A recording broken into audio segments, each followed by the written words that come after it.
नमस्कार, स्वागत है आपका न्यूज चक्र में। मैं अभिसार शर्मा और कार्यक्रम शुरू करने से पहले एक बार फिर आप सबसे अपील की न्यूज क्लिक को न सिर्फ लाइक करें बल्कि सब्सक्राइब भी करें और मेरे इस कार्यक्रम को कम से कम अपने 5 दोस्तों के साथ साझा कीजिए, व्हाट्सएप के जरिए या फिर SMS के जरिए।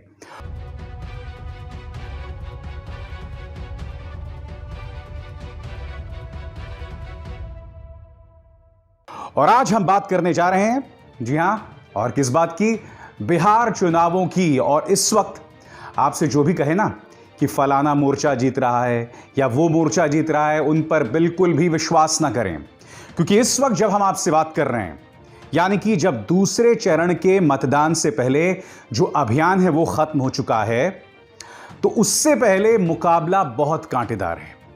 और खासकर हमें यह बात सोचना होगा कि आज से करीब 1 महीने या 2 महीने पहले हम सब ने तेजस्वी यादव को सिरे से खारिज कर दिया था। आज वो तेजस्वी यादव, एक अकेला तेजस्वी यादव पूरे एनडीए को चुनौती दे रहा है। और एनडीए में कौन है? प्रधानमंत्री नरेंद्र मोदी, नीतीश कुमार, उनके तमाम मंत्री, पूरा लाव लश्कर, दर्जनों हेलीकॉप्टर्स। और यह शख्स एक हेलीकॉप्टर के साथ हर जगह जा रहा है और अपनी दस्तक दे रहा है, अपनी राजनीतिक दस्तक जोरदार अंदाज में दे रहा है। तेजस्वी कल को हार भी जाएं तो मेरे ख्याल से हम सबको इस बात को लेकर उनकी तारीफ करना चाहिए कि उन्होंने एक अच्छी लड़ाई लड़ी। लेकिन जैसे मैंने कहा कि अभी 2 चरण के मतदान बाकी हैं, यानी पिक्चर अभी बाकी है मेरे दोस्त, ये तो सिर्फ ट्रेलर था। तो प्रधानमंत्री नरेंद्र मोदी ने एक बार फिर 4 रैलियों को संबोधित किया रविवार को, और उन्होंने विपक्ष पर यह आरोप लगाया कि वो पुलवामा के मुद्दे पर राजनीति कर रहे हैं। इससे ज्यादा हास्यास्पद बात कुछ नहीं हो सकती प्रधानमंत्री नरेंद्र मोदी, क्योंकि 2019 से लेकर अब तक बिहार के चुनावों तक आप पुलवामा को नहीं भूले हैं। देखिए, पुलवामा को कोई नहीं भूलना चाहता क्योंकि हमारे 40 जवान शहीद हुए थे, मगर भारतीय जनता पार्टी इसलिए नहीं भूली है क्योंकि वो चाहती है कि पुलवामा घटनाक्रम से हर निचोड़ से, एक एक बूंद से हम सियासत कर सकें। प्रधानमंत्री नरेंद्र मोदी आज विपक्ष पर आरोप लगा रहे हैं कि वो पुलवामा के मुद्दे पर गंदी सियासत कर रहे हैं। पहले वो कह क्या रहे हैं आप सुनिए, फिर मैं इसकी व्याख्या करूंगा। आप सभी को उन ताकतों से भी सावधान रहना है जो अपने राजनीतिक स्वार्थ के लिए देश हित के खिलाफ जाने से बाज नहीं आती। ये वो लोग हैं जो देश के वीर जवानों के बलिदान में भी अपना फायदा देखने लगते हैं। अभी 2-3 दिन पहले हमारे पड़ोसी देश ने पुलवामा हमले की सच्चाई को स्वीकार किया है। इस सच्चाई ने उन लोगों के चेहरे से नकाब भी उतार दिया है जो पुलवामा हमले के बाद अफवाहें फैला रहे थे। ये लोग देश के दुख में दुखी नहीं थे, ये लोग बिहार के नौजवानों के जाने पर दुखी नहीं थे। प्रधानमंत्री, मैं आपको याद दिलाना चाहूंगा कि महाराष्ट्र में लोकसभा चुनावों के दौरान एक नहीं बल्कि 2 पोलिंग ऑफिसर्स ने लातूर और वर्धा में आपके खिलाफ शिकायत की थी कि प्रधानमंत्री आप बालाकोट और पुलवामा का इस्तेमाल करके उसमें सियासत कर रहे हैं, जबकि चुनाव आयोग ने स्पष्ट कहा था उस वक्त कि आप पुलवामा का और बालाकोट पर सियासत नहीं करेंगे। मगर प्रधानमंत्री, किसी और ने नहीं, आपने चुनाव आयोग की अनदेखी की। किसी और ने नहीं बल्कि आपने, जो कि देश के सबसे लोकप्रिय राजनेता हैं, जबकि आपको एक मिसाल होनी चाहिए थी। और आज आप बिहार में खड़े होकर फिर से पुलवामा पर सियासत कर रहे हैं और विपक्ष पर यह आरोप लगा रहे हैं कि वो लोग इस मुद्दे पर सियासत कर रहे हैं। आपको मैं याद दिलाऊं प्रधानमंत्री, आपने क्या कहा था लोकसभा चुनाव में? किस तरह से बेधड़क पुलवामा और बालाकोट पर आपने वोट मांगा था, सुनिए। मैं जरा कहना चाहता हूं मेरे फर्स्ट टाइम वोटरों को, क्या आपका पहला वोट पाकिस्तान के बालाकोट में एयर स्ट्राइक करने वाले वीर जवानों के नाम समर्पित हो सकता है क्या? मैं मेरे फर्स्ट टाइम वोटर से कहना चाहता हूं कि आपका पहला वोट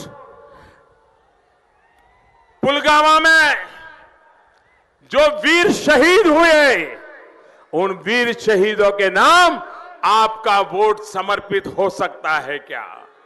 मुझे बहुत हैरत हो रही है दोस्तों कि प्रधानमंत्री नरेंद्र मोदी इस पर विपक्ष पर आरोप लगा रहे हैं।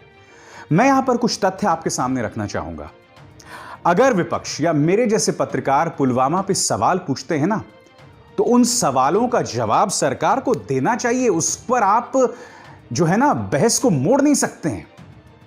मसलन यह सवाल तो पूछा जाएगा ना कि पुलवामा पर हमले से पहले 14 फरवरी से पहले एक नहीं, दो नहीं, बल्कि तीन इंटेलिजेंस रिपोर्ट्स आई थी। देश के सेना प्रमुख से पत्रकारों ने संसद में सवाल पूछा था कि जम्मू कश्मीर में एक बड़े आतंकवादी हमले की खबर आ रही है, आप क्या करेंगे? तो सेना प्रमुख ने कहा था, हम सब तैयार हैं, कुछ नहीं होगा। बाकायदा जम्मू कश्मीर के अंदर सीआईडी ने रिपोर्ट भेजी थी। उस रिपोर्ट में यह कहा गया था कि साहब एक आतंकवादी हमला हो सकता है, मगर बावजूद इसके वो हमला हुआ।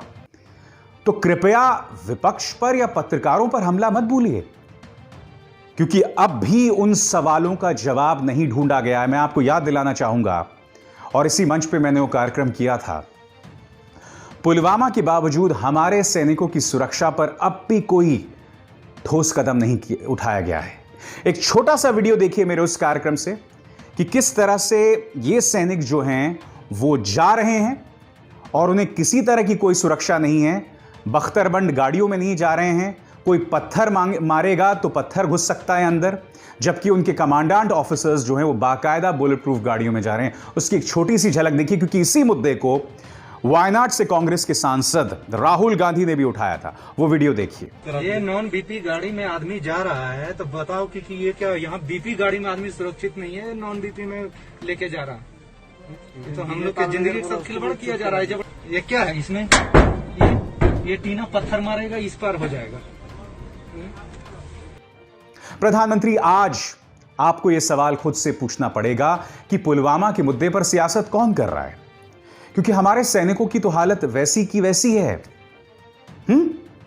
चीन में हमारे 20 सैनिक शहीद हो जाते हैं और आज तक आपने चीन का नाम नहीं लिया। अलबत्ता आपने जो हमारे 20 जवान मारे गए थे, उस मुद्दे को लेकर उसका जिक्र आपने बिहार चुनावों में कर दिया।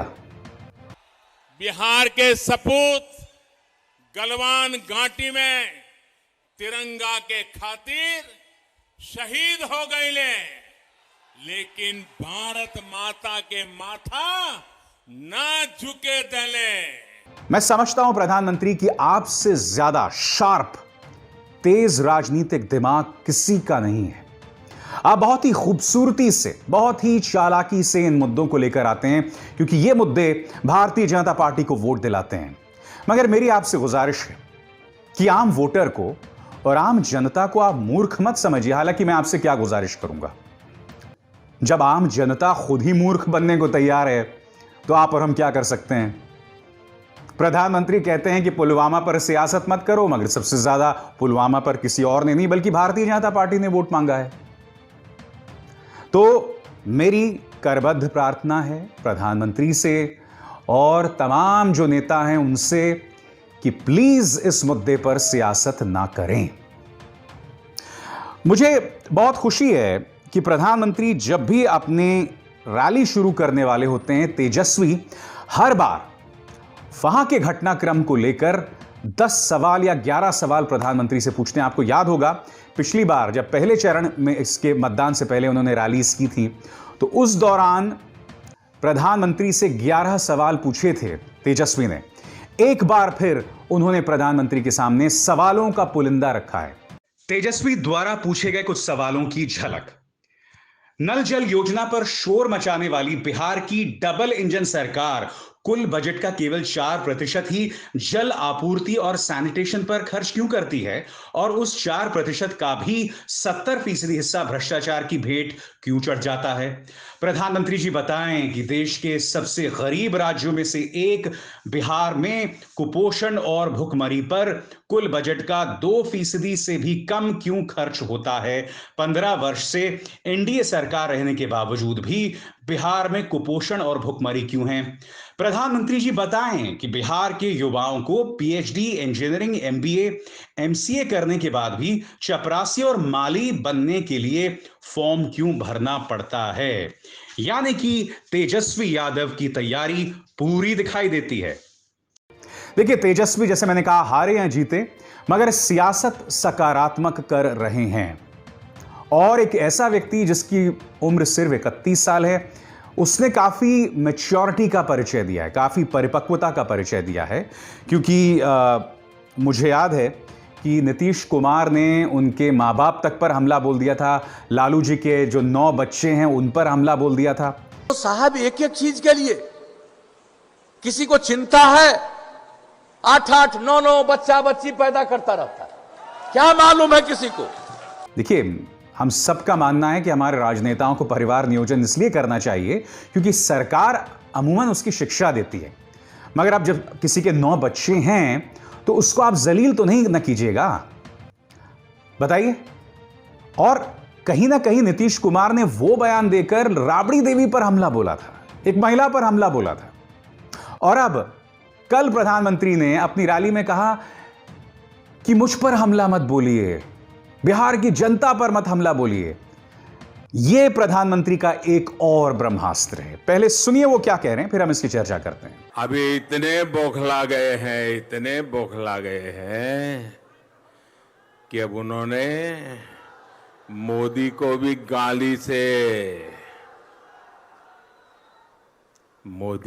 गाली लगने लगी है। ठीक है, मुझे गाली दे दीजिए, जो मन आए बोलिए, लेकिन अपना गुस्सा बिहार के लोगों पर मत उतारिए।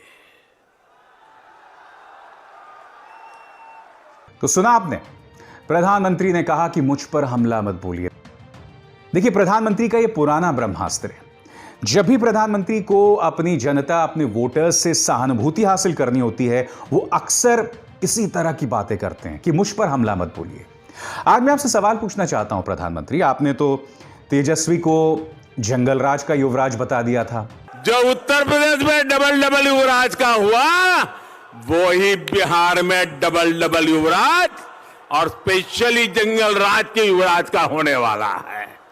और नीतीश कुमार ने, जैसे कि अभी मैंने आपको बताया, राबड़ी देवी पर हमला बोल दिया था 9 बच्चों के लिए।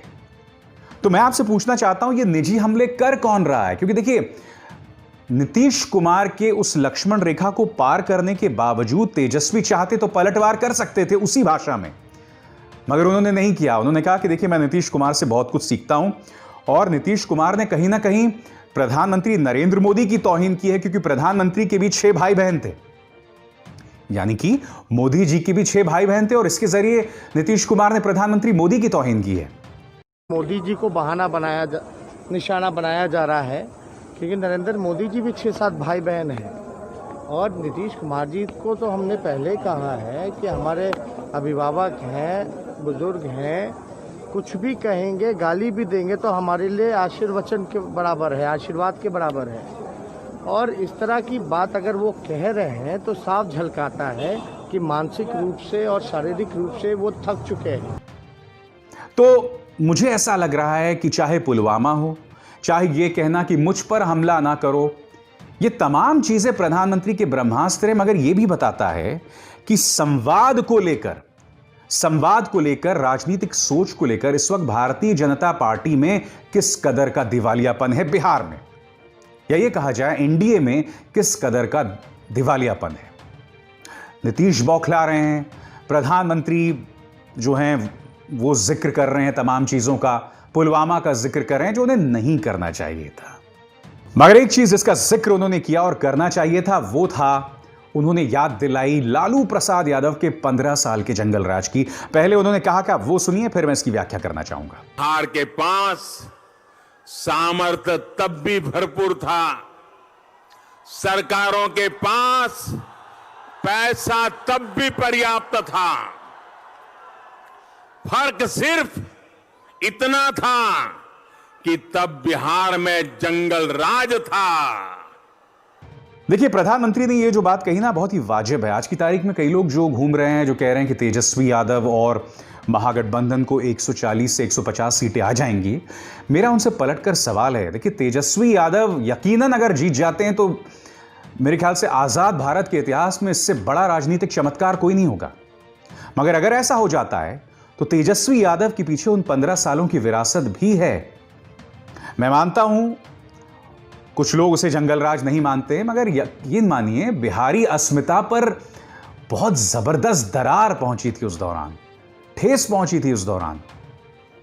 और तेजस्वी यादव को उससे आगे बढ़ के काम करना होगा अगर वो जीत जाते हैं तो।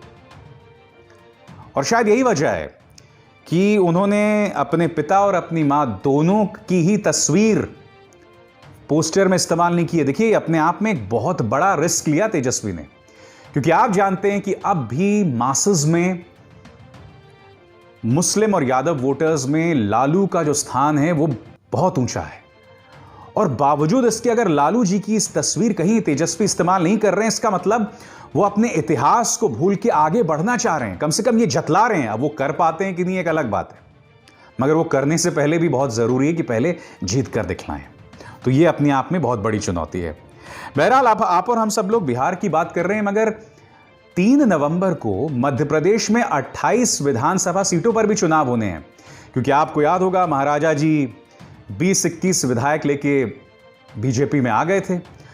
और मैं ये बात समझ नहीं पाता हूं कि बीजेपी में आने के बाद क्या लोग अपना मानसिक आपा खो बैठते हैं क्या?